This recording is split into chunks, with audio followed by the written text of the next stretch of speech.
καλησπέρα σας και από μένα. Θα ήθελα να ευχαριστήσω τους διοργανωτές του συνεδρίου και προσωπικά την Άννα τη Γόγολα για την πρόσκληση σήμερα και τη δυνατότητα που μας δίνει να παρουσιάσουμε και εμείς τις δράσεις και τις πρωτοβουλίες που έχουμε κάνει στο Αριστοτέλειο Πανεπιστήμιο Θεσσαλονίκης σχετικά με την προώθηση του ποδηλάτου. Θεωρώ ότι και οι ομιλίες και οι τοποθετήσεις οι προηγούμενες έχουν μια κοινή συνισταμένη. Η συνισταμένη αυτή λέει ότι ουσιαστικά, αν θέλεις να προωθήσεις το ποδήλατο, θα πρέπει να κάνεις κάποιες παρεμβάσεις και στα εναλλακτικά μέσα μετακίνησης.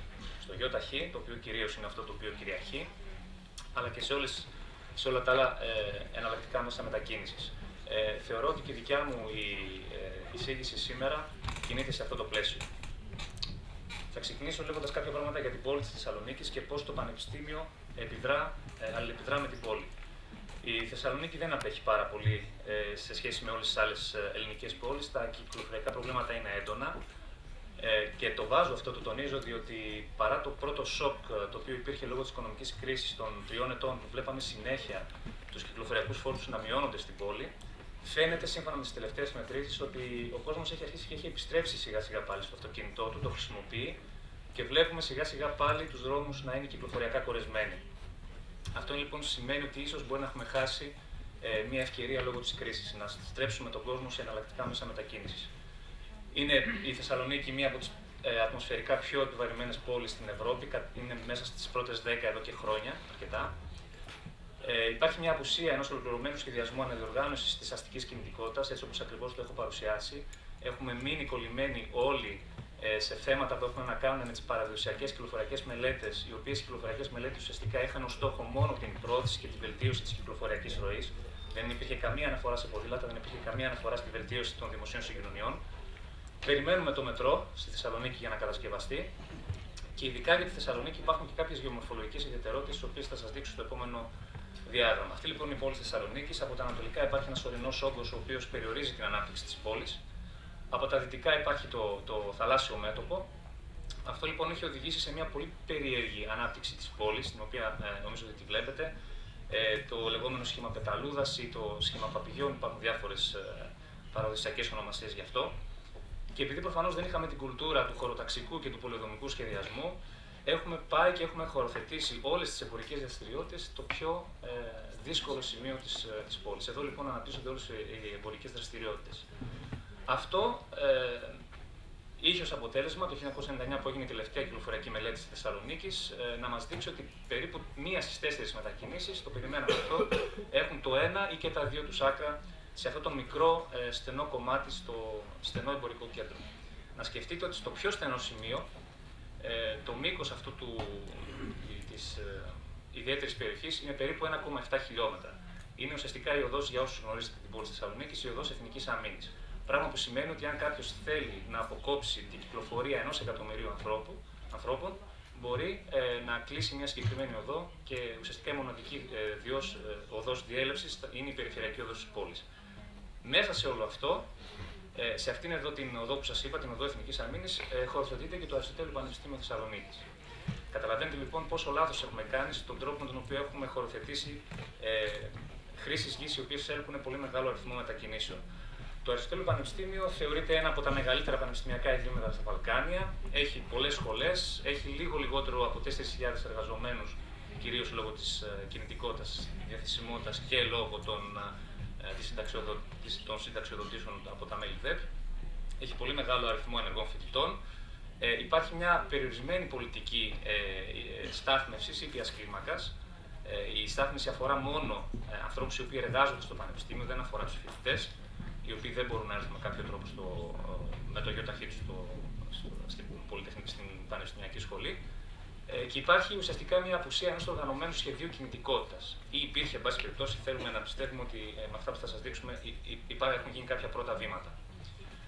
Για να δούμε λίγο με ποιο τρόπο κάποιος μπορεί να έρθει στο Πανεπιστήμιο. Προφανώς μπορεί να έρθει με το αυτοκίνητό του και μιλάμε μόνο για τους εργαζομένους. Υπάρχουν 14 συγκεκριμένα σημεία ελέγχου για την είσοδο και για την έξοδο. Έχουμε κάτσει και έχουμε καταγράψει πόσες ακριβώς θέσεις, νόμιμες ή ημιπαράνομες, να το πούμε κάπως έτσι, πόσες θέσεις διαθέσιμες υπάρχουν. Το νούμερο αυτό είναι περίπου 4.000. Σκεφτείτε λοιπόν ότι για κάθε έναν εργαζόμενο ουσιαστικά αντιστοιχεί και μία θέση στάθμευσης. Καταλαβαίνετε λοιπόν πόσο δύσκολο είναι να στρέψουμε τους εργαζομένους να πάρουν κάποιο άλλο μέσο μεταφοράς όταν ξέρουν ότι όταν θα ξεκινήσουν από το σπίτι τους, μία θέση θα τους περιμένει στην δουλειά τους, στην εργασία τους.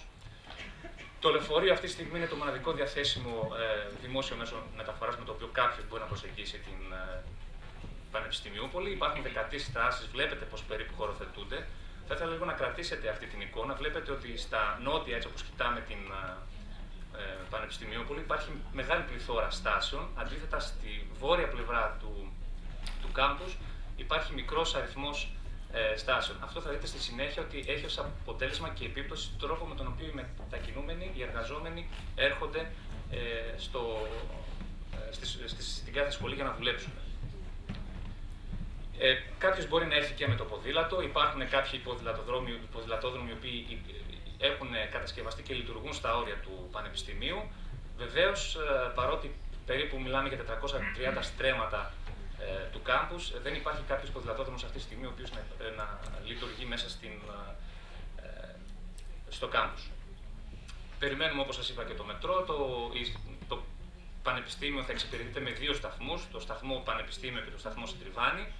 Και επίσης κατασκευάζεται και ένας υπόγειος χώρος στάθμευσης ως ανταποδοτικό μέτρο της Αττικό Μετρό, διότι χρησιμοποίησε κατά τη διέλευση της όδευσης του μετρό, τους χώρους του Πανεπιστημίου και άρα ουσιαστικά υπήρχε μια τέτοια ανταπόδοση.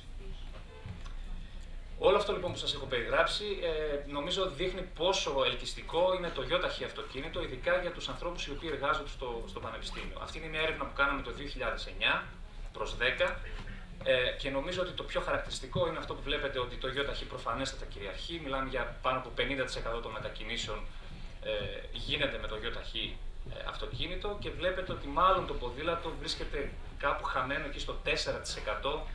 Κατά την άποψή μου, το μεγαλύτερο ποσοστό έχει να κάνει με δίκυκλα και μοτοποδήλατα σε αυτό το 4% και όχι με ποδήλατα αυτά καθεαυτά.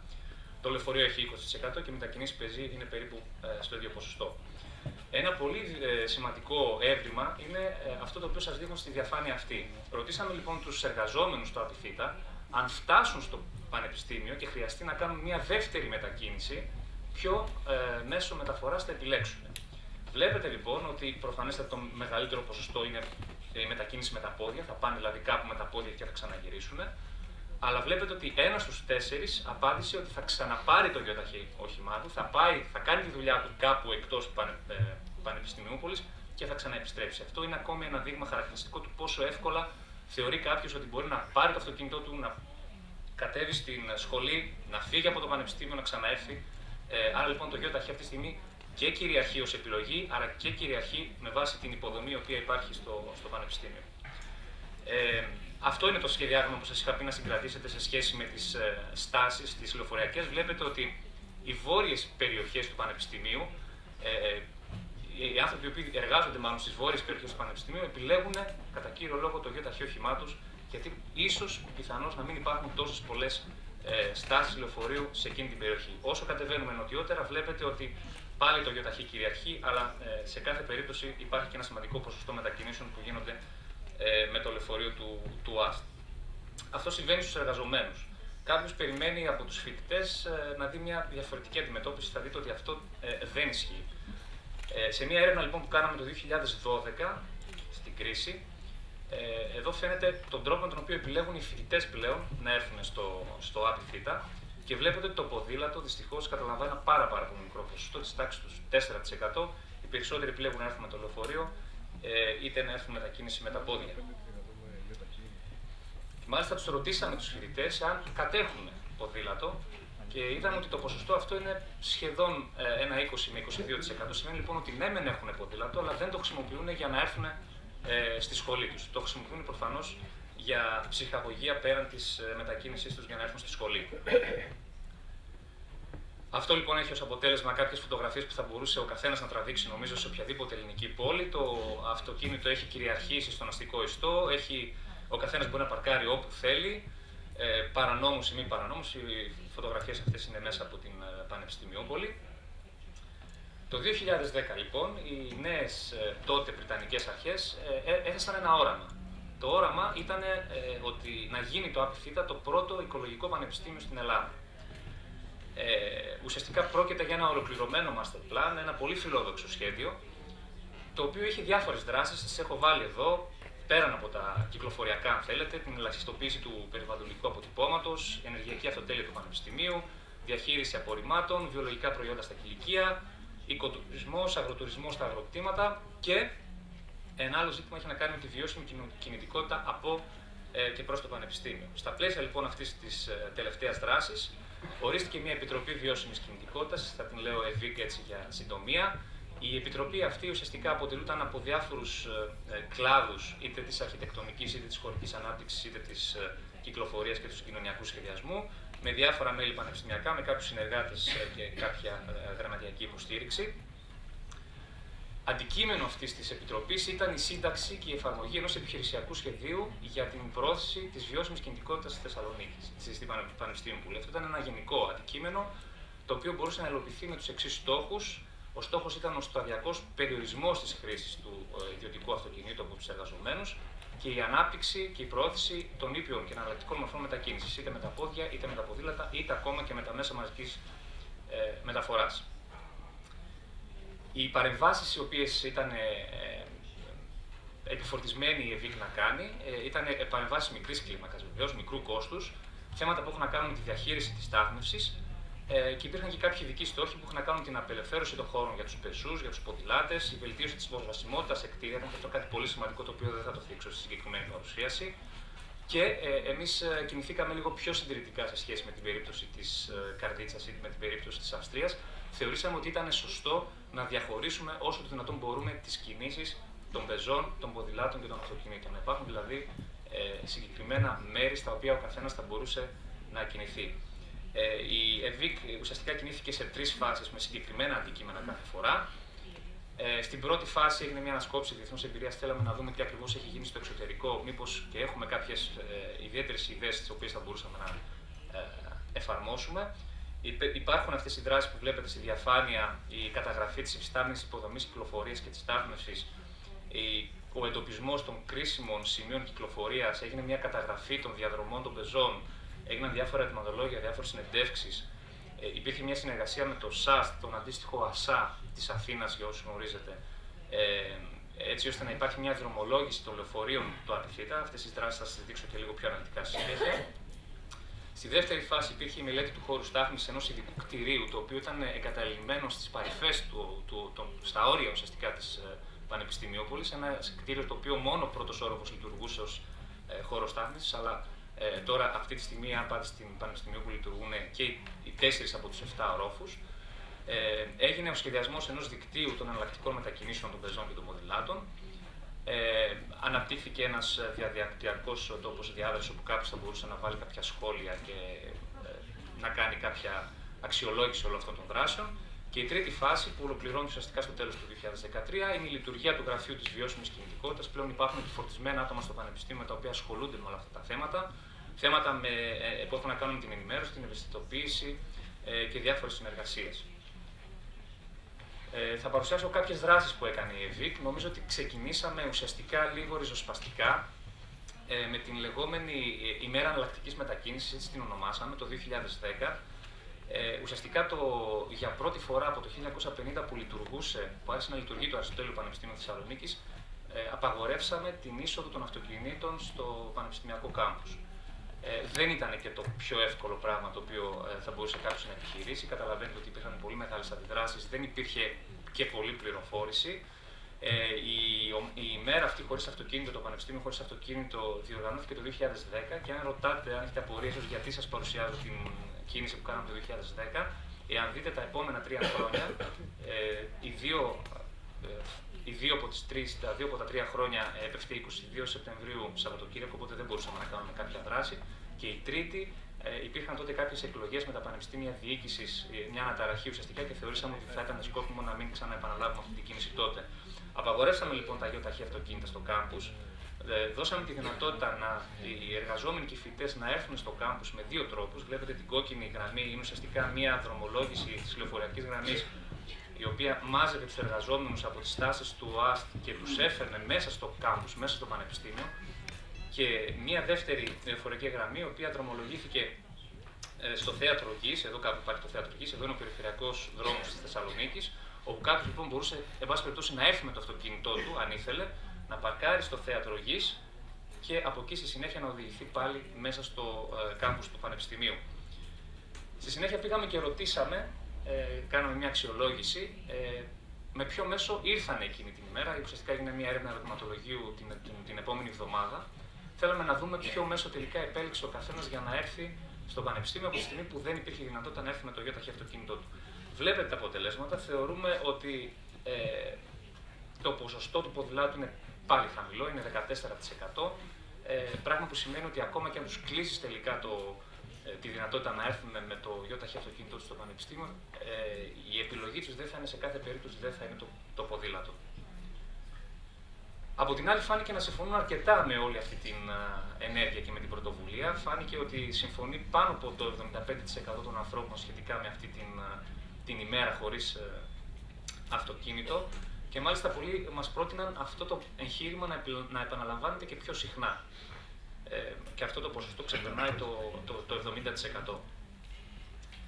Θα σας πω κάποια πράγματα για την οργάνωση της στάθμευσης που κάναμε, δεν θα μείνω πάρα πολύ σε αυτό. Σας είπα ότι περίπου υπάρχουν 4.000 θέσεις στάθμευσης. Υπάρχει μια μη ορθή, αν θέλετε, πολιτική στάθμευσης εντός του χώρου του Πανεπιστημίου.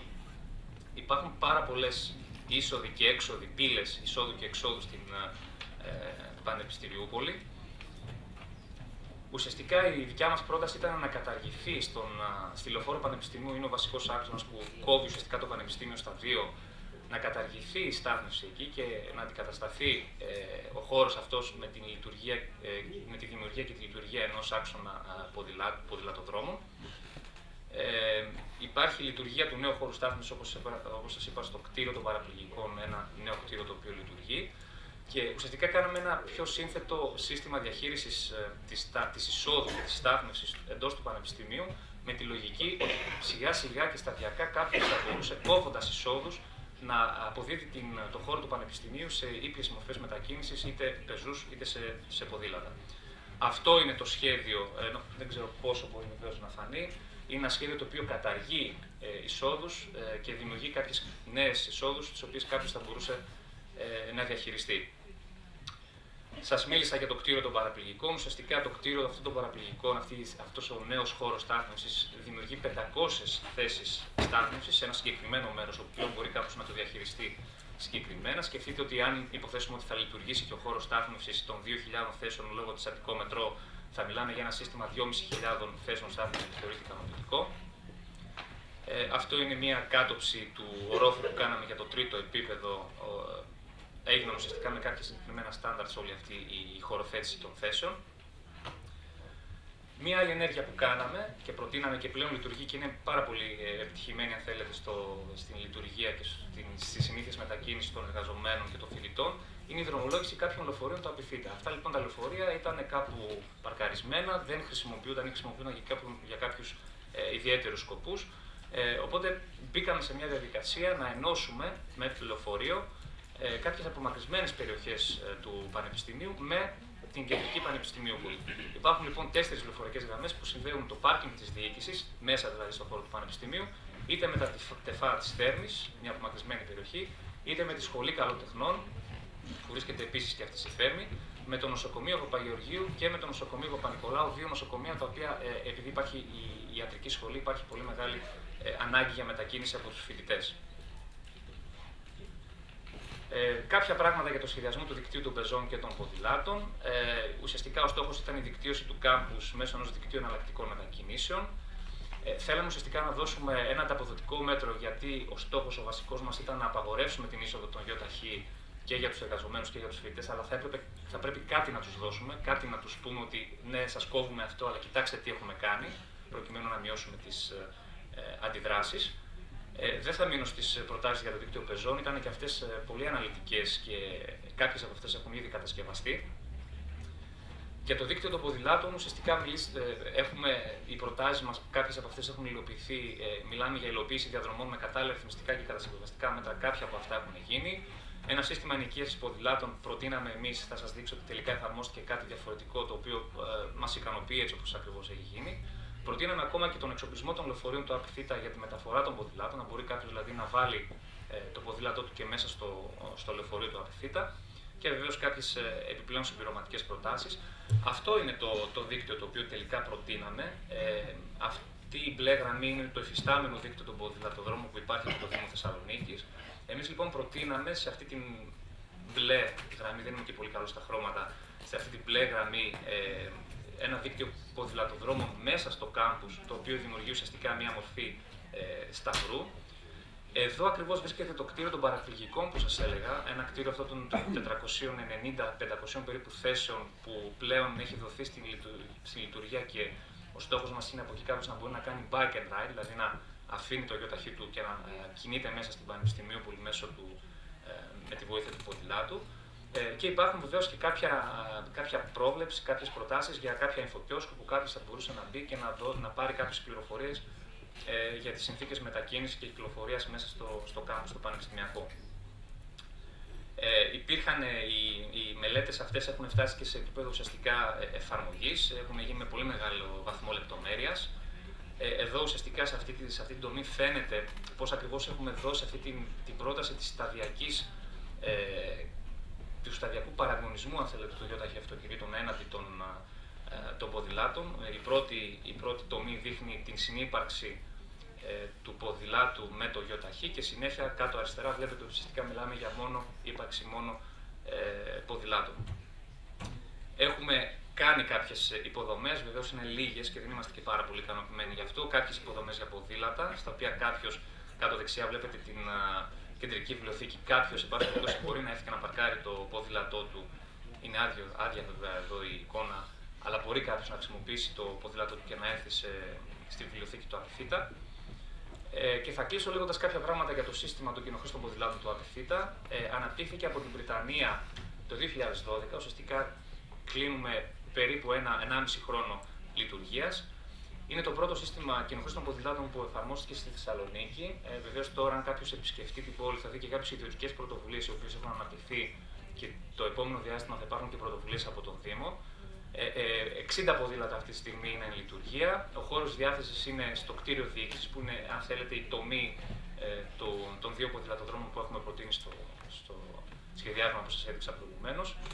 Υπάρχει μια βάση δεδομένων στην οποία καταγράφονται τα στοιχεία χρηστών και τα στοιχεία χρήση των ποδηλάτων. Και αν πληκτρολογήσετε ακόμα και αυτή τη στιγμή την ηλεκτρονική διεύθυνση αυτή, θα μπορείτε να δείτε και να εγγραφείτε στο σύστημα. Και αν έχετε αυτή τη δυνατότητα, μπορείτε να κάνετε και online κράτηση για ένα ποδήλατο. Με μία όμως συγκεκριμένη προϋπόθεση, και είναι ένας περιορισμός του συστήματος αυτό, δεν ξέρω αν είναι αδυναμία, αλλά σε κάθε περίπτωση είναι ένας περιορισμός. Θα πρέπει να είστε μέλη της πανεπιστημιακής κοινότητας. Δηλαδή, είτε θα πρέπει να είστε φοιτητές, είτε θα πρέπει να είστε εργαζόμενοι. Όπως σας είπα, απευθύνεται σε όλα τα μέλη του Απιθύτα, εργαζόμενοι, διοικητικό προσωπικό και φοιτητές. Το ωράριο λειτουργίας είναι αυτό. Η εφαρμογή του έχει γίνει και στη Θεσσαλονίκη, στην Πανεπιστημιούπολη, αλλά έχει επεκταθεί και στο φοιτητικό κάμπινγκ το οποίο υπάρχει στη Χαλκιδική. Και βεβαίως ο κάθε ένας θα πρέπει να υπακούσει σε έναν κανονισμό λειτουργίας, ο οποίος είναι διαθέσιμος στο ίντερνετ και μπορεί κάποιος να τον πάρει, να τον κατεβάσει, να τον διαβάσει και να τον αποδεχτεί. Θα έλεγα ότι είμαστε μάλλον λίγο πιο ακριβοί από την περίπτωση της Καρδίτσας. Ουσιαστικά το κόστος είναι 1 ευρώ για τους φοιτητές και 1,5 ευρώ για τους εργαζομένους για τις πρώτες 3 ώρες. Για κάθε επιπλέον ώρα η χρέωση είναι 30 λεπτά του ευρώ. Αν κάποιος θέλει να χρησιμοποιήσει το ποδήλατο για 12 ώρες, η χρέωση είναι 3 ευρώ. Εάν δεν επιστρέψει έγκαιρα το ποδήλατό του, υπάρχει ένα πέναλτι της τάξης των 2 ευρώ. Αν κάποιος θέλει να χρησιμοποιήσει το ποδήλατό του για 24 ώρες, η χρέωση είναι 4 ευρώ. Και αν θέλει να χρησιμοποιήσει το ποδήλατό του για το Σαββατοκύριακο, τότε η χρέωση είναι 5 ευρώ. Αυτή είναι η φωτογραφία. Έτσι ακριβώς είναι τα ποδήλατα. Δηλαδή, αν έρθετε στην Πανεπιστημιούπολη, θα μπορείτε εύκολα να τα εντοπίσετε. Υπάρχουν κάποιες δράσεις, κάποιος μπορεί να αφήσει το αποτύπωμά του στα ποδήλατα αυτά. Έχουν βοηθήσει πάρα πολλοί φοιτητές σε όλη αυτή την δραστηριότητα. Κλείνοντας, θα ήθελα να πω κάποια πράγματα αντί επιλόγου. Θα ήθελα πιο πολύ να μοιραστώ μαζί σας την δικιά μας εμπειρία όλα αυτά τα 2-2,5 χρόνια που έχουμε αυτή την Επιτροπή Βιώσιμης Κινητικότητας. Τονίστηκε πάρα πολύ και χάρηκα γι' αυτό ότι ουσιαστικά θα πρέπει να υπάρχει ένας τρελός ο οποίος να τρέχει πίσω από όλη αυτή τη διαδικασία. Και αυτός ο τρελός θα πρέπει να έχει δύναμη και θα πρέπει να έχει εξουσία. Το ακούσαμε και από την περίπτωση του Κράτς, το ακούσαμε και στην περίπτωση άλλων ευρωπαϊκών πόλεων. Στην περίπτωση λοιπόν τη δικιά μας, θεωρώ ότι όντως υπήρχε ένας άνθρωπος, υπήρχε γενικότερα μια εξουσία, μια αρχή, η Βρετανική αρχή, η οποία πραγματικά ήθελε και μας πίεζε να τηρήσουμε τα χρονοδιαγράμματα, ήθελε να δείξει κάτι. Θα πρέπει λοιπόν να υπάρχει ένα όραμα στα ανώτατα επίπεδα εξουσίας, αλλά θα πρέπει να υπάρχει και ένα σχέδιο το οποίο να υλοποιεί με τεχνοκρατικούς όρους, αν θέλετε, το όραμα αυτό. Θέλω επίσης να τονίσω ότι την ολιστική προσέγγιση του θέματος, αυτό το integrated που λέμε όλοι, ότι θα πρέπει όταν θέλουμε να στρέψουμε τον κόσμο σε ένα μέσο ή σε δύο μέσα, θα πρέπει να δημιουργήσουμε συνθήκες μη ελκυστικότητας των υπολείπων μέσων. Κάτι άλλο το οποίο είναι πάρα πολύ σημαντικό είναι η ανάγκη για συνεργασία με άλλους φορείς. Είναι ίσως κάτι το οποίο δεν το περιμένει κανείς, αλλά όταν χρειάστηκε να βγούμε έξω από το πανεπιστήμιο και να συνεργαστούμε είτε με τον ΟΑΣΤ είτε με το ΣΑΣ, τον αντίστοιχο ΟΑΣΑ που σας είπα, εκεί μπορεί να υπάρξουν κάποιες νομοθετικές ή διοικητικές, αν θέλετε, στρεβλώσεις και προβλήματα, τα οποία ουσιαστικά μπορούν να τινάξουν ένα ολόκληρο εγχείρημα στον αέρα. Εμείς λοιπόν είχαμε την τύχη ένα μέλος της Επιτροπής μας να είναι ταυτόχρονα και πρόεδρος στον οργανισμό ο οποίος έδινε αυτή την αδειοδότηση για τα λεωφορεία. Αναφέρομαι την περίπτωση για τα λεωφορεία του Μακτήτα. Δεν μπορεί κάποιος στη Θεσσαλονίκη να πάρει και να δρομολογεί λεωφορεία εάν δεν έχει την έγκριση του αρμόδιου φορέα, ο οποίος είναι υπεύθυνος για τις αστικές μετακινήσεις στην πόλη. Σκεφτείτε λοιπόν ότι αν δεν υπήρχε αυτή η καλή συνεργασία των φορέων, το όλο εγχείρημα με τα λεωφορεία θα είχε τιναχθεί στον αέρα.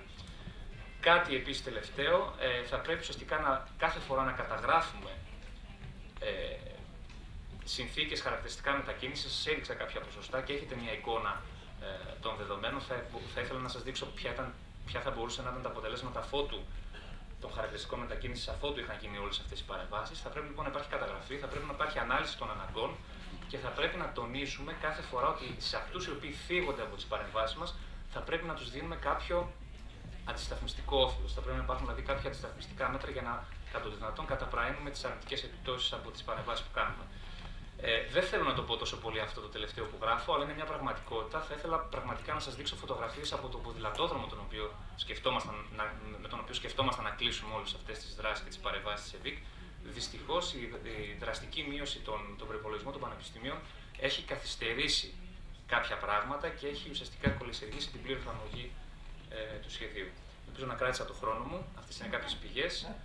Σας ευχαριστώ πάρα πολύ για την προσοχή σας και αν έχετε κάποιες ερωτήσεις, ευχαριστώ να απαντήσω.